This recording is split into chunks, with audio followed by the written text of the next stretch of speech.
G'day, hi, and welcome. You're my dog. Yeah, you're in doggy jail again, eh? Yeah, I guess Dad's gone with the tractor. Okay, g'day, hi, and welcome. Okay, I wanted to, something. I'm not on my boat right now. Unfortunately, my boat is run aground. You see way over there in the background? There's the boat on the ground. That is cold out here. Okay, we went from dog days of summer. Look between the trees, you can see my boat. There's my Hughes 26. We went from the dog days of summer, like 30 to 40 degrees with the humid. Oh no, Wolf. Okay, you gotta go back in. Okay, come on, let's go. I'll get in trouble if you get caught out here, boy. We're both, our gooses are cooked. My dad's doing some discing and stuff, so I don't want the dog to get hurt. So it's like 8 degrees right now. It's so cold. Okay, I made a series of videos on buying a boat, and I forgot one of the most important things to talk about, and I thought about it last night while I was lying in bed. I was like, I better mention that. Yeah, okay, yes, I'll pet you. So I got to pay the dog tax. Scratch your butt. Okay, can I sit down? Thank you. There's my girl. Hey, she's warmer anyway. And that's making an offer on a boat. I didn't mention that. That's probably one of the most important things that you need to know is how to make an offer on a boat. Now, let's say you're new to buying boats, okay? And you see 5 boats you like, okay? And you're like, okay, I'm gonna go make an offer on that boat, an offer on that boat. Whoever takes my first offer, away you're gonna go. Don't do that. Do not do that. Depending on what country you're in, you might want to even consult. Definitely consult. I found this out by talking with marine brokers when I was trying to. Because when I was new to it, I said, yeah, well, if there's like 3 boats, okay, I'll make an offer, and whoever takes my offer first, I'll go. The guy's like, no, you don't do that. I said, why? And he says, well, whenever you make an offer on a boat, it's in writing usually. And back then you just wrote things on pieces of paper. Basically you wrote, I offer XYZ amount, I such and such offer XYZ amount for vessel, serial number, hull number, etc., and I offer in good faith. I sign it. A witness signs it. Could be the broker, could be somebody else. Usually I have a third party sign it. And the other person says, I accept the offer, blah, blah, blah. Blah, blah, blah, serial number, hull number, blah, blah, blah. I accept the offer, I decline the offer. And they can send back a counter offer. You can counter that offer. You can keep the offer open for a week. You can keep it indefinite, but I would never do indefinite because here's the thing when you make an offer. When you make an official offer on a boat, you are obligated, if that offer is accepted, you are obligated to buy that boat. You can't back out. You back out, you're going to be dealing with lawyers. We'll just put it to you that way. So you don't make an offer on the boat until you're 100% sure you're going to buy the boat. I forgot to mention that not a lot of people mention that. You have to do that. That's what you have to do is understand that you can't put like 10 offers on like 10 different boats and then say, okay, well, I'll take this one. No, if the other people accept your offer,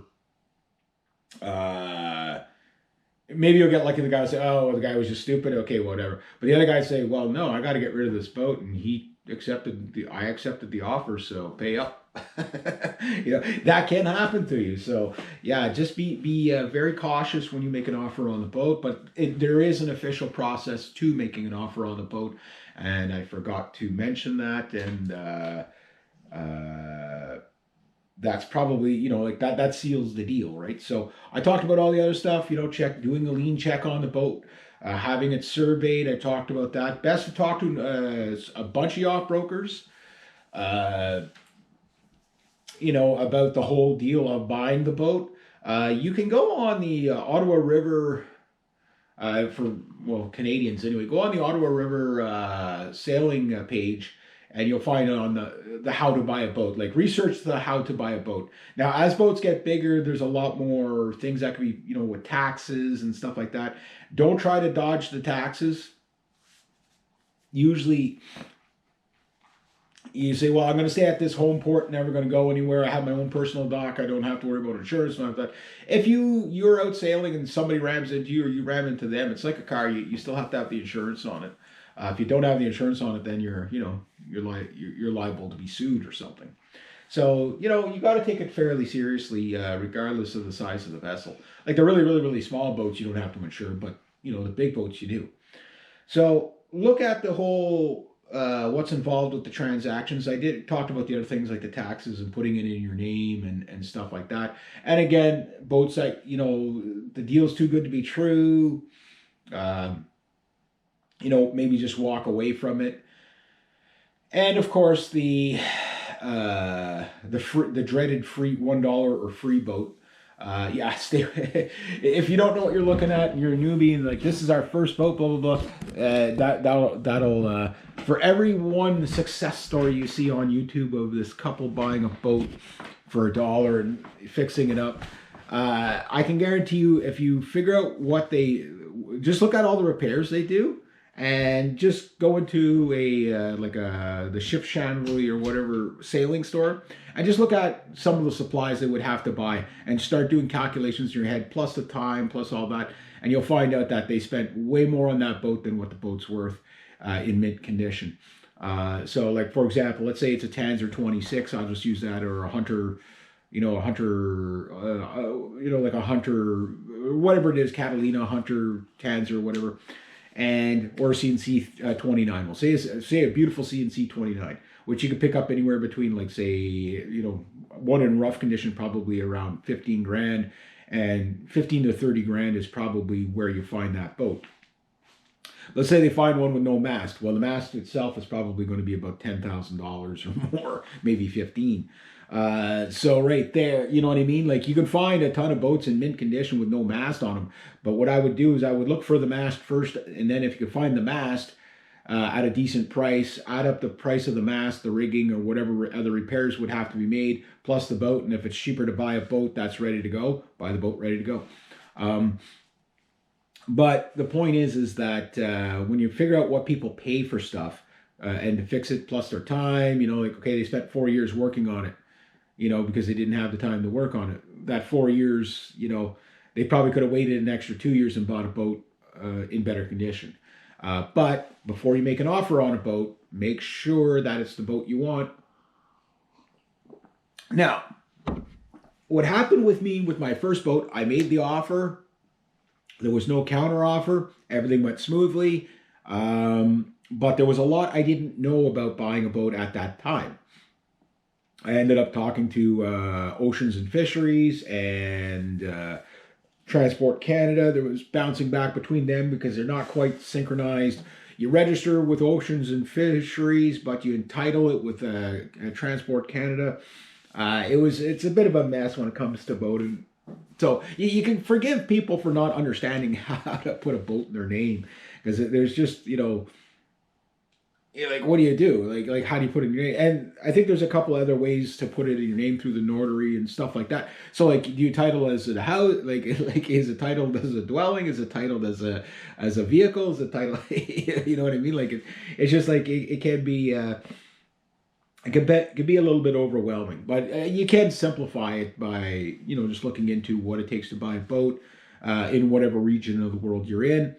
And consider what it takes to travel abroad. What documentation do you need on the boat to travel abroad? This is just about the boat. Obviously you need your own personal documentation, passports, etc., etc. But does the boat have to have the survey with it to go from one country to another? Does it have to? What codes does it have to be up to? Right. So there's a lot of things to look at when you're buying the boat.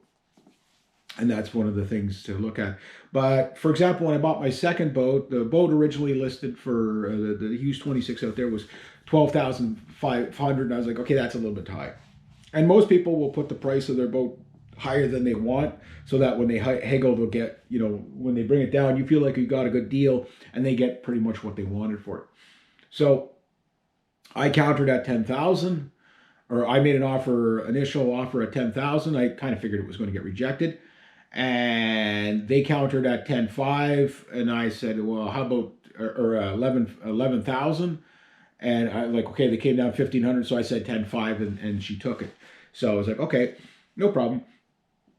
So it was a double, but each time you make an offer or a counter offer, like you can accept a counter offer, but if you refuse that counter offer, you write out another offer. So and there could be fees as well. I'll just wrap up on this, but there could be fees for every time you make an offer, depending on the boat. Usually the smaller boats, not much of an issue, but when you get into the really, $100,000 boats, stuff like that, every time you make a counter offer might cost you $100 to processing fees, to the broker. Brokers make a lot of money in a lot of different ways, and that's one way. I think for me it might have been $10 to initiate the offer or whatever, because it costs them time too, right? Because if the offer let's say the owner and the buyer can't come to an agreement, and the guy walks away from the deal, at least the yacht broker made a little bit of money in the bickering part. You know what I mean? Which makes sense, because sometimes a boat's offers can take months. For me, it took me like a week, take counter. Okay, the lady's at work. Okay, they left a message for, okay, well, she, counter back. Some people, it takes like months to get the answer or whatever. But anyway, I'll leave it at that. So make sure whenever you make an offer on the boat that you're ready to buy that boat, because if not, you are legally obligated to buy that boat. So don't make an offer until you're ready. All right, there you go. Have a great day.